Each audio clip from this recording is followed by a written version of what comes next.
Hello friend, स्वागत करते हैं आपका अपने YouTube चैनल एसएस स्टडी में। तो रोज की तरह आज फिर से हम झारखंड सामान्य अध्ययन का नया संस्करण लेके आए हैं और आज हम चर्चा करेंगे झारखंड का जो राज्य व्यवस्था है उसके ऊपर हम चर्चा करेंगे। तो सबसे पहली बात, अभी तक अगर आपने हमारे चैनल को सब्सक्राइब नहीं किया तो चैनल को सब्सक्राइब कर ले ऐसे ही यूजफुल वीडियो पाने के लिए। और अगर आप टेस्ट सीरीज लगाना चाहते हैं झारखंड सीजीएल तथा झारखंड के राज्य स्तरीय जितने भी परीक्षा होते हैं उससे संबंधित अगर तैयारी कर रहे हैं तो डिस्क्रिप्शन बॉक्स में हमारा 3 टेस्ट सीरीज दिया गया है। आप जाके आसानी से टेस्ट लगा सकते हैं और खुद का आकलन कर सकते हैं। तो बात करते हैं झारखंड राज्य की जो शासन व्यवस्था है उसके ऊपर आज हम पहला वीडियो लेके आए हैं। और इतिहास के ऊपर भी हमने वीडियो और भूगोल के ऊपर भी वीडियो अपलोड कर चुके हैं पहले, तो आप प्लेलिस्ट में जाके आसानी से देख सकते हैं। डिस्क्रिप्शन बॉक्स में भी हमारा इंपॉर्टेंट वीडियो दिया गया है। तो देर ना करते हुए शुरू करते हैं आज के सेशन को और बात करते हैं झारखंड राज्य व्यवस्था के ऊपर। तो राज्य सरकार की जो शासन प्रणाली है, इसमें डबल प्रणाली हम लिख दी है। सरकार की जो शासन प्रणाली है उसके 3 अंग होते हैं। तो राज्य सरकार की जो शासन प्रणाली है उसके 3 अंग होते हैं। उस 3 अंग में क्या क्या आते हैं? विधायिका, कार्यपालिका तथा न्यायपालिका। और विधायिका, कार्यपालिका और न्यायपालिका के बारे में हम विस्तार में बताएंगे। तो विधायिका की अगर हम बात करें तो कानून बनाने का कार्य करती है विधायिका। कई बार इस प्रकार के प्रश्न उच्च स्तर की जो परीक्षा होते हैं उसमें इस प्रकार के प्रश्न पूछे जाते हैं कि विधायिका का कार्य क्या होता है। डिस्क्रिप्टिव जब होता है, लिखने का जो एग्जाम होता है, जैसे जेपीएससी मेंस का जो एग्जाम होता है, तो इस प्रकार के इसमें काफी बड़ा लिखना पड़ता है। तो विधायिका के संदर्भ में कहा जाता है कि कानून बनाने का कार्य करती है। इसे व्यवस्थापिका भी कहा जाता है। तो कानून बनाने का जो कार्य करती है वह है विधायिका। और इसका एक अन्य नाम है व्यवस्थापिका या विधानमंडल भी इसे कहा जाता है।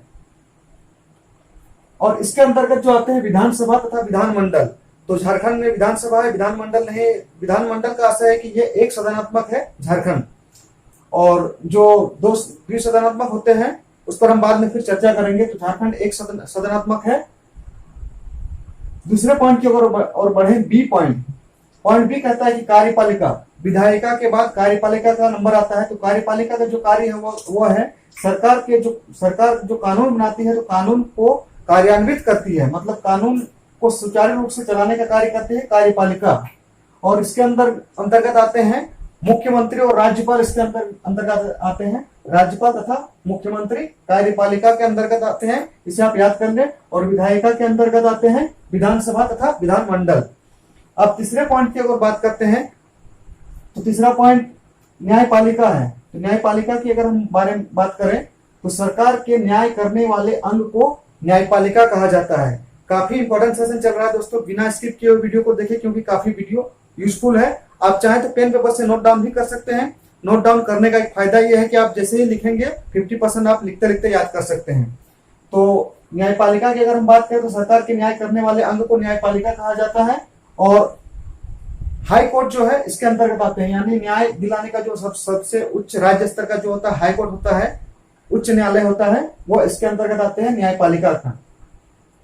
अब बात करते हैं कुछ अन्य बिंदुओं पर। तो अन्य बिंदु है कि विधानसभा के कुल सदस्यों की संख्या झारखंड में कितनी है। तो कुल मिलाकर अगर विधानसभा के सदस्यों की संख्या बात करें तो 82 है। इसमें 81 का निर्वाचन होता है और 1 मनोनीत होता है, इसे आप याद कर ले। एक सदस्य जो मनोनीत होता है वो एंग्लो इंडियन होता है, इसे भी आप याद कर लें।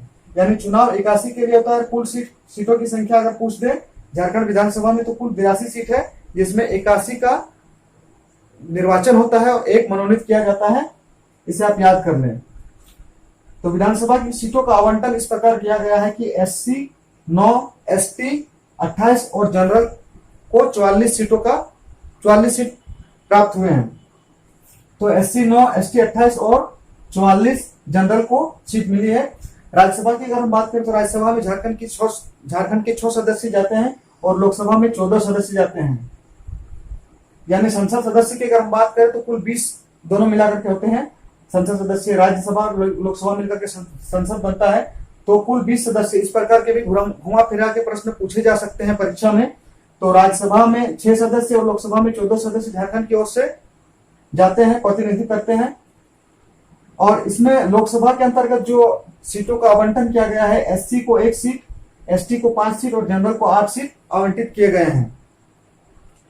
बढ़ते हैं अगले पॉइंट की ओर। सबसे बड़ा संसदीय क्षेत्र की अगर हम बात करें तो यह पश्चिमी सिंहभूम है। संसदीय क्षेत्र से भी कई प्रकार के प्रश्न पूछे बन सकते हैं और पूछे जाते हैं। तो सबसे बड़ा संसदीय क्षेत्र अगर हम बात करें तो वो पश्चिमी सिंहभूम है, और सबसे छोटा संसदीय क्षेत्र चतरा है, इसे भी आप याद कर लें। बढ़ते हैं आगे और लेते हैं अगला पॉइंट, यानी 5वां पॉइंट, राज्य का विधान स्वरूप। विधानमंडल का जो स्वरूप है, अभी हमने पहले ही चर्चा किया कि विधानमंडल का स्वरूप हमारा एक सदनात्मक है, यानी एक सदन है, सिर्फ विधानसभा। इसे आप याद कर लें। कई बार प्रश्न पूछे जाते हैं कि झारखंड किस सदनात्मक के अंतर्गत आते हैं, तो झारखंड एक सदनात्मक है, इसे याद कर लें। केवल विधान सभा है, विधानमंडल नहीं है। और आज का जो नोट है इस प्रकार है कि प्रथम मनोनीत विधानसभा सदस्य जो एंग्लो इंडियन एक होता है, मनोनीत किया जाता है राज्यपाल के द्वारा, तो ये एक मतलब 81 प्लस 1 जो होता है, तो यह झारखंड का पहला जो मनोनीत किया गया था वह सदस्य था जोसेफ पेचेली गोल्डस्टीन। जोसेफ पेचेली गोल्डस्टीन को पहला मनोनीत किया गया था झारखंड विधानसभा में, ये राज्यपाल के द्वारा किया जाता है। तो फ्रेंड, आज का हमारा जो ये पहला पार्ट है राज्य विधानसभा और कार्यपालिका के ऊपर पहला हमारा पार्ट है। अब हम विस्तार से इसे पार्ट वाइज हम वीडियो अपलोड करेंगे, तो चैनल से बने रहें। वीडियो अगर अच्छा लगे तो जरूर सब्सक्राइब करें चैनल को। आज के लिए इतना ही, थैंक यू।